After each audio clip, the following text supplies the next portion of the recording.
Hey guys, welcome back to the channel. So as the title says, we're going to be installing my MaxJax by BenPak into my garage today. If you guys follow my channel, you'll recall I picked up this like 6 months ago from Facebook Marketplace for a pretty cheap price compared to the current retail price of this. And it's just been sitting here in my garage for 6 months. I initially got all the parts I needed, the bolts, the anchors, all the fittings and everything to get it installed in my garage. I just hadn't had time to deal with it or mess with it for the last 6 months, so I'm finally getting around to it. So what we're going to be doing today is we're going to be installing the power unit on the wall, and then lastly we're going to be drilling the floors, and hopefully I have 4.5 to 5 inches of concrete in my garage. So stay tuned.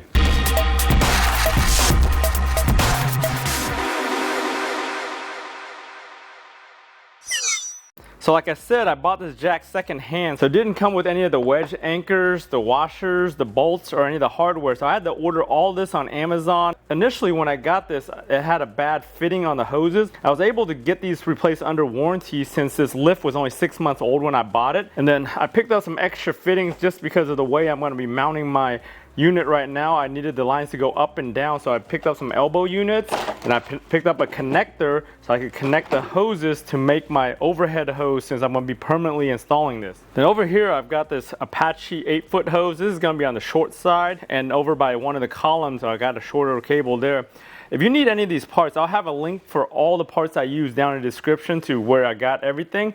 So over here I went with the Wedget branded anchors, and the reason why I went with this is BenPak or Danmar, who used to own MaxJax, used to ship this brand back in the day. They ended up going with a generic or non-branded China version, so it actually ships now from them in a blank white box. It seems like it's the same anchors. The only difference is that it's metric. It comes with metric threaded bolts and anchors. That's the only difference between what I have. So I ended up getting the 5/8-11 wedgets, since these are readily available here in the US, along with the bolts, which you could buy from most places. I think you need a minimum of a 5.5, I believe. That's what they're rated for from their spec.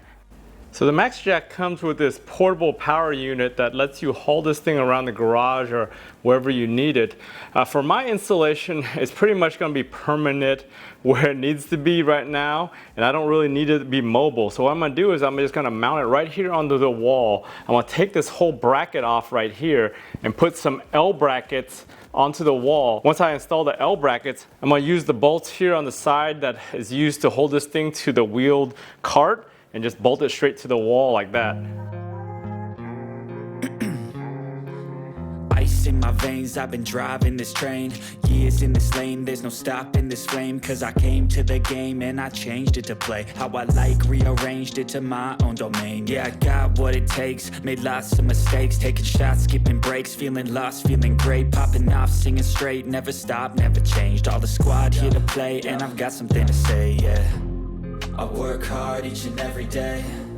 I get lost in the words I say. I don't push pause, no I push play. I won't stop till I make a change. I withdraw on the things I make. I turn flaws into flawless traits. I build tall, never capped in space. I won't stop till I hear him say.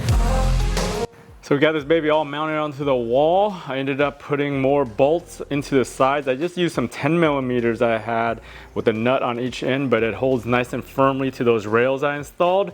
So next thing I'm going to do, I'm going to end up putting these fittings right here, these 90-degree fittings, because the way the hoses come out now, it puts a lot of stress on it. So I want to be able to basically put the 90 degrees to go up for one hose over the top, and then the second hose here, I'm going to have it 90 degrees going down, so it goes out to the post that's going to be on this side right here. So we'll go ahead and take care of that right now, and then take these hoses off. There's going to be a lot of hydraulic fluid, so I'm going to have to clean this up, or at least bag it so it doesn't drip everywhere. One of the things I noticed on the MaxJax instructions is they don't recommend that you use Teflon tape to put the hydraulic lines on. They recommended a liquid sealant, which I found Loctite 545 is the best one for hydraulic and fluid lines. So I ended up getting some of this, and we're going to be using it on all the fittings once I remove all the Teflon on the ones I'm going to mess with. Won't stop till I hear him say.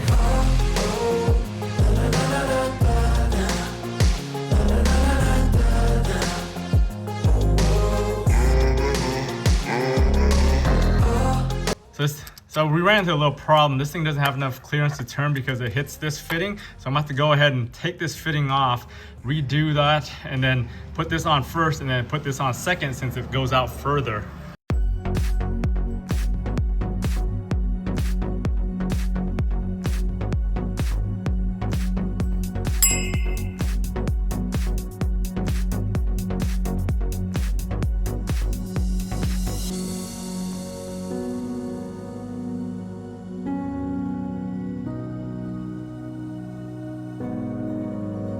So we were able to put these 90-degree bends in here. I had a little bit of trouble trying to get this back hose right here to line up into here so I could screw it in. So I had to unbolt this thing off the bracket to do it, but I was able to get it in there. These fittings right here, they have like a swivel head on them. Both of these, this one that I just added and the one that was already here. You don't need to put any kind of thread lock or sealant here because inside, if you look, there's actually a little compression fitting that fits between the fitting and the hose. So that's really what seals it up. You just got to make sure it's tight because the swivel right here, even if you sealed it, the swivel will still leak from the backside. Just got to make sure the compression is nice and tight and you should be good. All right, so I ended up connecting the two OEM hoses together to make the long hose that's going to go over my ceiling. So I've got it all laid out so I could put it together, but I'm going to just let that thing dry right now. So over here on that new hose that I put, the 8-foot hose, I put the quick connect on here. I'm letting that dry right now too. And then once that's all done, I'm gonna connect that up, drill a hole in my ceiling and go over the top and down. But one thing before I do that though, I need to make sure I pressure test these lines by hooking it up and then hooking it up there. Make sure there's no leaks on the coupling, especially since that's going over the ceiling. I wanna make sure that thing is nice and tight so I don't get any leaks above my ceiling. So for my situation, I had to replace the damage on this thing, that spring that popped out of here and messed up the quick disconnects, and I had to replace it with a new one that they sent me. So what I had to do is basically the reverse of the install. If you guys are doing this from the beginning, even when it ships, you have to turn this thing sideways and then slide this guy up and out of the cylinder. And then once you do that, you can pull the cylinder out through that hole right there. So you guys just slide this thing all the way back and then pull the cylinder out. So I'm gonna do that now. Check out this cheap BenPak China quality right here, guys. I just flipped this over and I noticed all the paint on the bottom of this footing is all peeling off. It looks like it was sitting here on the cardboard and maybe it was damp or some of the hydraulic fluid just soaked into here and it just ate it all away and it peeled off. So I'm gonna have to refinish this, probably sand it down, primer it, and then just hit it with some paint to keep it from corroding. Luckily on this side, it didn't really do anything yet. So this side is still good, but yeah, definitely this side is gonna need some work and just to keep it from corroding.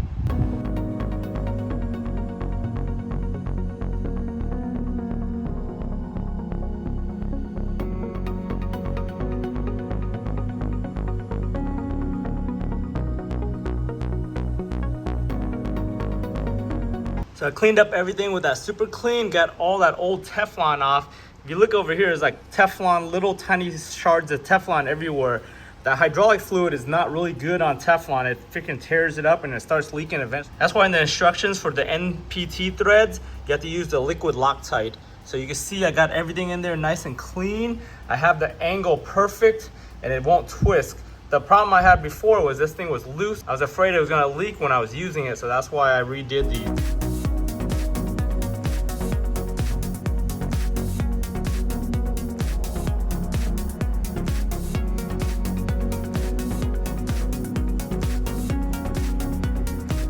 So on the directions, they tell you to assemble this whole thing and put the quick connect on there, but there's no way you could get the cylinder on with the quick connect attached to it. You actually have to put it through here with the thread and then put the quick connect on once you go through here. Right now, I've got it sitting here. It actually has a little bit of fluid in there from the residual fluid when I turn this thing up this way. So I'm gonna go ahead and screw the quick connect on using my Loctite. All right, so I got everything mocked up right now. Got all my fittings on both sides put together. I did most of the second post off camera. So I'm gonna line it up now, get all my markings, and figure out where I'm gonna be drilling this and my spacing. So according to the MaxJax instructions, you wanna measure from the back plate here to back plate. I believe their recommendations are anywhere from 109 up to 135 inches. is the spacing that you should have it.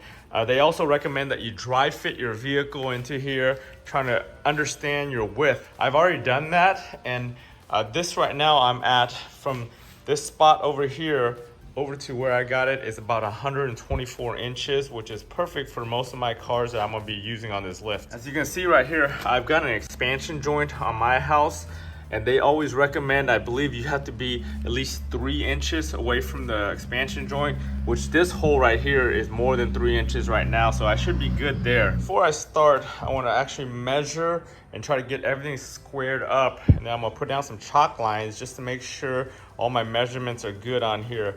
I'm gonna use this expansion joint right here as a reference line right here to the post, and then I'm gonna use that same reference line over there to kind of get my squareness, because it's kind of hard to just eyeball it standing right here, trying to eyeball the thing. Then once I do that, I'll use this line over here to get my squareness, and over here I'll just measure a chalk line and get the squareness too. So I measured everything up, squared everything up as much as possible. I marked all the corners right here, all the spots here with some blue Sharpie on the ground, so that way when I actually drill the holes, if it ever moves away, I could actually put it back and get this thing lined up correctly. The instructions say you have to be within 1/8 of an inch between the squareness between this side and that other side, so you just got to be careful when you're doing that, and make sure you take all your measurements. So what I did was I took the base point on this side all the way over to the other side, and I did the same on this side just to make sure that they were both square and the same measurement there. I measured the distance from that expansion joint over here down to there just to make sure that it was the exact same on both sides. So to drill the hole, instead of going to rent one of these hammer drills, I just went ahead and bought this thing from Amazon. It was like 130 bucks. It's like a 3-in-1 or 4-in-1. It comes with a bunch of accessories like this hammer, this chisel, some drill bits there. I had to buy this drill bit separately. If you need any of these tools or any of these stuff that I'm using for this project, check out the links down in the description. I'll have links to everything I bought on Amazon. So we'll go ahead, mark this thing right now at 5 inches. That's what the manual says to drill down to, 5 inches. If you break through the bottom of the concrete, that's fine. These anchors are designed to grab as long as you have 4 or 4.5 inches of concrete. To minimize the amount of dust that we put in the air, I'm gonna actually use my dust collector out of my blast cabinet. I put this little fitting on here. I'm gonna end up putting it right there, and then putting a hose on this side, and then hooking up my big Craftsman vacuum to the top here. That way we can suck all the dust as we're drilling, and then it'll catch all the particles into here, and it won't clog up the filter in the vacuum.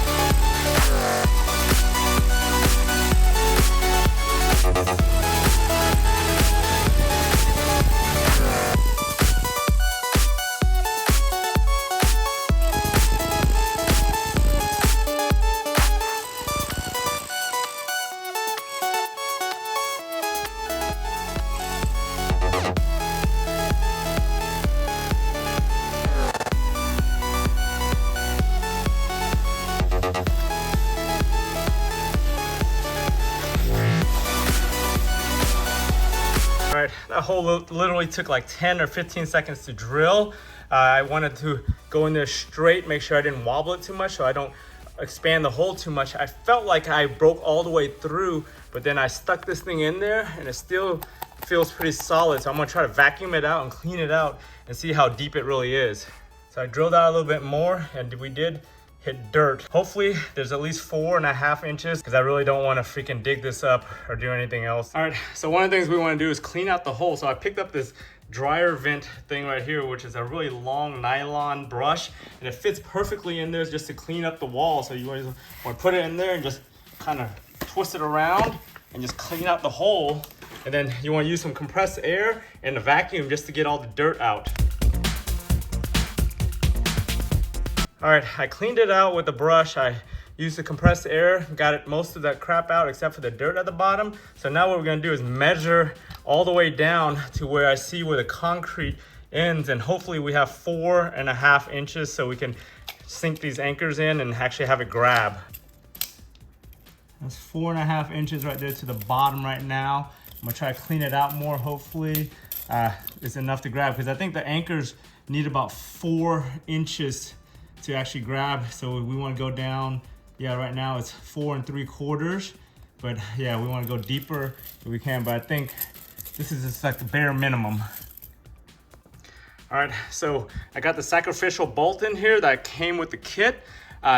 Thread it all the way in as far as it goes so I can hammer it. I've got my engineering hammer here. You need something that's pretty hefty like this. This is like a 4-pound engineering hammer. I've got my 24mm wrench here and a 24mm socket. So we're gonna end up pounding that in all the way down. So you wanna go 5/8 of an inch space between this edge and there. So you wanna get it below the surface by 5/8 of an inch, and then you wanna pull it up, I think, to like 1/8 of an inch.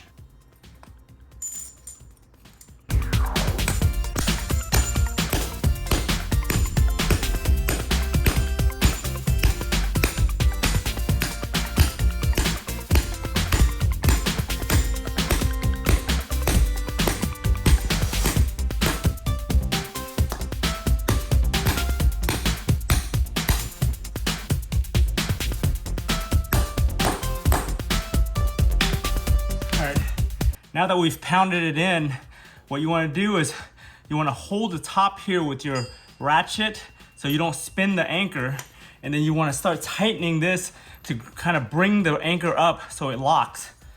So you want to put this thing in there and just tighten it down while you hold the top here.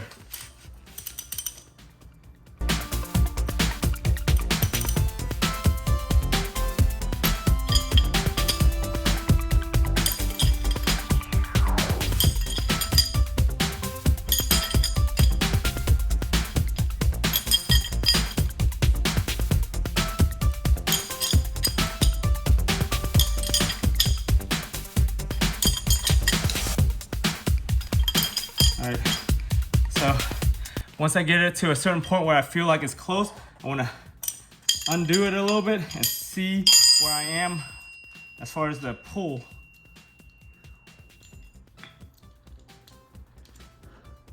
So right now, I still have some room to go, so I'll go back and tighten it back down. All right, I've gotten maybe like 2 more turns to go.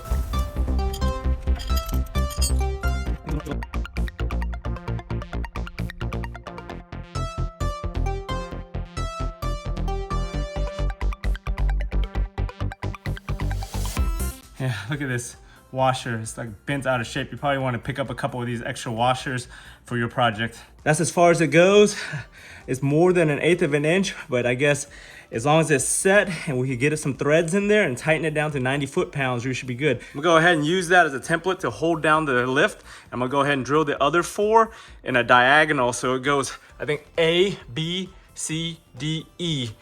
So in that order on the crisscross. And now drill it all the way through and then hammer these things through all at once. You want to put on some gloves because, dang, this thing was killing my hands right there.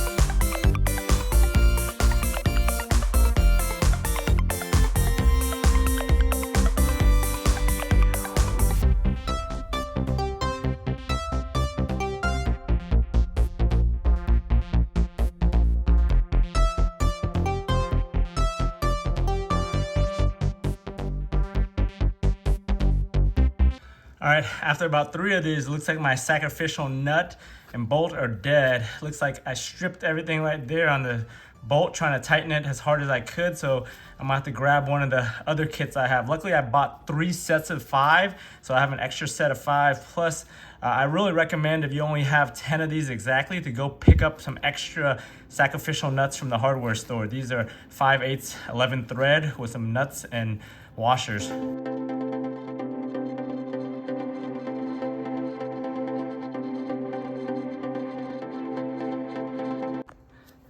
All right, got all 5 of these set. This is the only one that's set, which is 1/8 below the surface like it's supposed to be. This one is a little bit more than, maybe it's 1/4 below. This one, I couldn't get it up anymore. And these two were basically stuck like half an inch below the surface. But hopefully I could torque these all down to 90 foot-pounds, and then I'll check them once I put some weight on the lift and see how they do. All right, I got everything lined up back on the lift, back into the spot it needs it. I got my 2-inch bolts here with my washers and my lock washers. I'm gonna go ahead and thread everything on, and I'm gonna torque it to 90 foot-pounds after I get it hand tightened.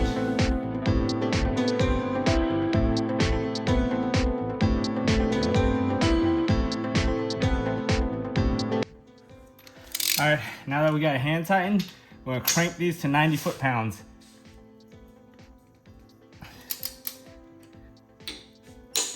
That's 1, 2,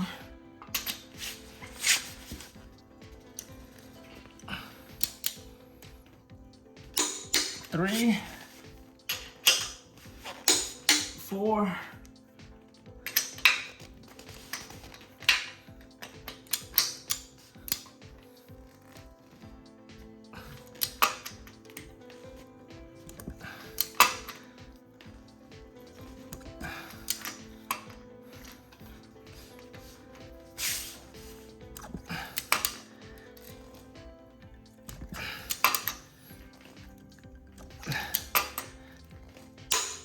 5. So we got all these babies torqued down. I'm gonna go ahead and finish the other side off camera, and we'll test this thing out and bleed the system. So the second side I finished pretty quickly. It probably only took me like 15 minutes to drill all these and clean them all out. On this side, it was much deeper than the 4 inches I had in the middle. I went down to about 5.5 to 6 inches, and I still didn't break through. So this side, I expected to be a little bit thicker since it's closer to the edge. Here in Florida, this is a monolithic slab where the outside is a little bit deeper just because they have to support the weight of the concrete block here. So I expected this to be about 6 to 8 inches, and it was, so I didn't break all the way through. So hopefully everything grabbed properly on this side and I don't have any issues. All right, I got these 5 anchors in off camera. They're all set in. They're all like half an inch below the surface. Maybe the closest one is maybe this one, which looks like a 1/4 inch below the surface. I tried my darndest. I had that thing wedged. I used the wall for leverage, but I couldn't turn it anymore. So it's as high as I could pull it up. So hopefully these are set and we're good. I'm gonna go ahead and bolt this down with my bolts, and we should be on to the next step. So I think I messed up and I sank those anchors way too deep. I put it in like an inch below versus the 5/8 like the instructions said, and it didn't pull up all the way. So what I did was I ended up ordering 2.5 inch bolts versus the 2-inch bolts I got before, just to get that little extra space and the extra threads in there. These are actually grade 8, which is the same as a 10.9 metric. These original ones I had was a grade 5, which is the 8.8. The 8.8 is what BenPak sends from the factory anyway, so that one was the same strength. This one's gonna be the next strongest bolt right here. So before you do anything, you wanna check the levelness. You need one of these big old 4-foot levels right here, just to check, make sure everything's straight. You wanna check all the axes, make sure it's level. Right now you can see right here on this side, it's a little bit off, but I think if I shimmed it, it probably would be way off the other direction. So I'm gonna leave it like this and see how it works. On the other side, you can see the same, a little bit off right there just because of the regular slope of the garage. But to really test it, you should put some load on it and then put this level on there and see how well it does overnight. So before we start testing and bleeding the lines, we want to make sure the reservoir is full. I think this thing takes 7 quarts when it's brand new, and it uses number 10 hydraulic oil, which is the same thing as AW32 if you need to go down to your local auto parts or Walmart to buy it. It's about $15 a gallon for this. So there's already oil in here from the last owner, so I'm just gonna go ahead and top it off. You can also use transmission fluid. You can use Dextron 3 transmission fluid instead of hydraulic fluid if you want.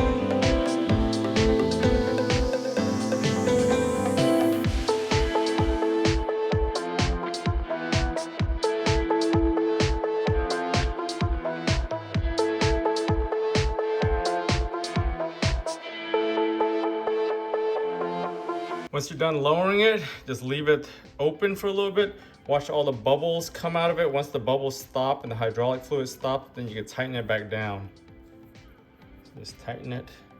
Should be good with the air bleed on that one. Make sure you wipe all the excess fluid and you should be good to go. All right, we're gonna go ahead and test this with my IS. Make sure this thing lifts right. I've already placed everything down there. I've got my little pucks for all 4 corners. Go ahead and lift this up.